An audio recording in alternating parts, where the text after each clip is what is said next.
اگر کسی شخص نے اپنی موت سے پہلے کسی کے لیے وصیت کر دے کہ میرے اموال میں سے کچھ مال اس کی ملکیت میں چلا جائے، یعنی اس کا مال بن جائے، تو اگر اس شخص نے وصیت کو قبول کیا، اس نے جو مال اسے بخشا ہے اپنی موت کے بعد، اور اسے قبول کرے، چاہے مرنے والے کی زندگی میں ہی قبول کرے، تو مرنے سے پہلے اس کی ملکیت نہیں ہوگی، جب وہ شخص فوت ہو جائے اس کے بعد وہ مال اس کی ملکیت میں چلا جائے۔ تو یہ کہ اولا قبول کرنا چاہیے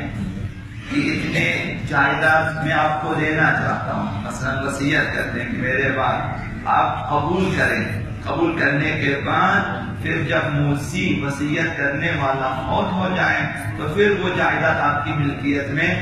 آ جاتی ہے۔ دوسرا مسئلہ یہ ہے کہ اگر انسان کسی شخص کو اپنا وصی قرار دے اور یہ بھی کہے کہ اگر یہ شخص فوت ہو جائے تو پھر دوسرا شخص میرا وصی ہوگا، دو وصی قرار دیں، ایک پہلے ایک اس کے بعد کے لیے، کہ ممکن ہے کہ پہلا وصی فوت ہو جائے تو پھر دوسرا وصی ہوگا۔ تو اس صورت میں اگر دونوں نے قبول کیا ہے تو پہلا وصی اگر فوت ہو جائے تو دوسرے وصی کی ذمہ داری ہے کہ وصیت کرنے والے کی وصیت کے مطابق عمل کرے۔ پہلا وصی فوت ہو گیا، اس کی ذمہ داری ختم، اب یہ تمام ذمہ داری دوسرے وصی کے اوپر آ جائے گی۔ اگر یہ وصی وصیت میں خلاف ورزی کرے، وصیت پر عمل کرنے کے سلسلے میں، مرنے والے نے وصیت نہیں کی بعض افراد کے لیے، یہ وصی اپنی طرف سے انہیں جائیداد دے دے، تو اب یہاں دو صورتیں ہیں۔ جنہوں نے جائیداد دی ہے انہیں معلوم نہیں ہے کہ یہ ہمارے لیے وصیت کیا ہے نہیں کیا، اب وصی نے ہمیں دیا، انہوں نے قبول کیا، تو گناہ صرف وصی کے ذمے ہے جس نے وصیت میں تحریف کیا ہے، خلاف وصیت عمل کیا ہے۔ وہ جو بیچارے جنہوں نے لیا مال اگر وہ بے خبر ہیں تو گناہ کار نہیں ہے، اگر وہ خبردار ہیں تو پھر ان کے لیے جائز نہیں ہے۔ تو گناہ یہاں پر صرف وصی کے ذمے ہوگا۔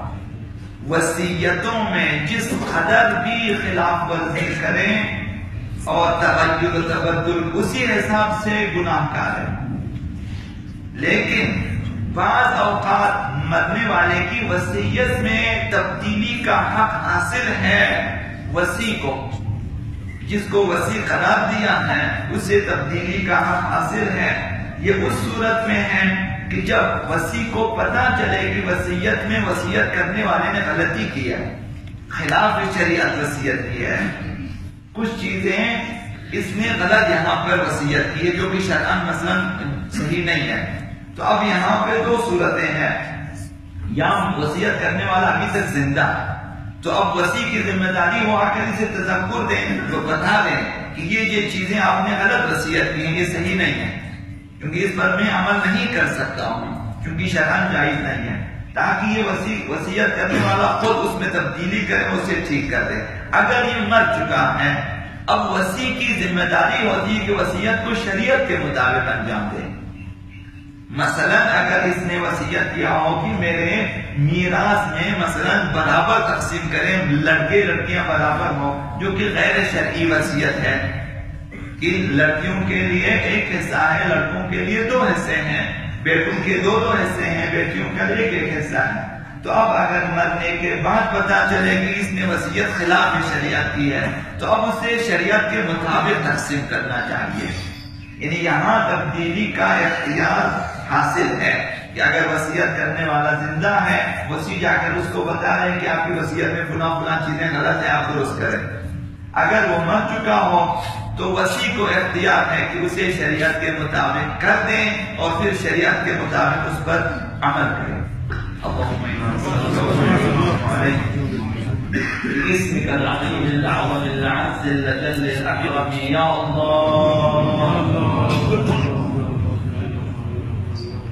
يا الله يا رحمن يا رحيم يا مقلب القلوب ثبت قلوبنا على دينك اللهم اهدنا من عندك وافض علينا من فضلك وانشر علينا من رحمتك وانزل علينا من بركاتك بحق محمد وآله الطيبين الطاهرين إلى روح المؤمنين والمؤمنات. رحم الله من يقرأ الفاتحة.